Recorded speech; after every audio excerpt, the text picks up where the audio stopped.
সবাই মিলে একজোট হয়ে এক ছাতার নিচে এসে লড়ে এই সরকারকে বার করতেই হবে।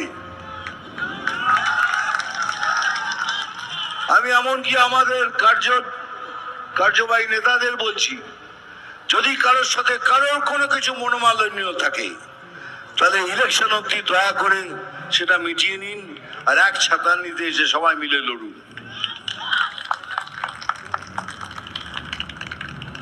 কেননা এটা যদি আমরা না করি তাহলে আমাদের অস্তিত্ব মিটে যাবে, বাঙালির অস্তিত্ব মিটে যাবে। মনে রাখবেন, আমার কাছে অনেক কাজ আছে, আমি সব কিছু ছেড়ে দিয়ে আপনাদের কাছে এসেছি। কেন এসেছি?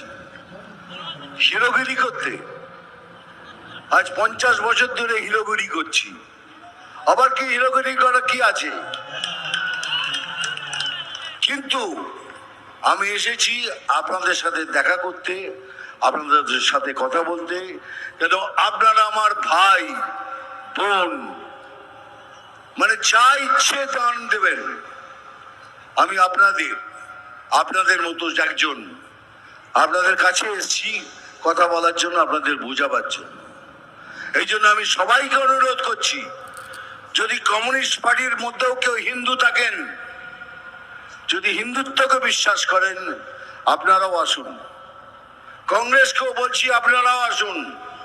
তৃণমূলের মধ্যেও যদি কারোদের কোনো বিবেক থাকে, সেই হিন্দুদের, তারাও আসুন। আমরা একসাথে মিলে একসাথে ভোট করে এই সরকারকে এখান থেকে তাড়াই। আর এবারে তৃণমূল সরকারের পতন নিশ্চিত।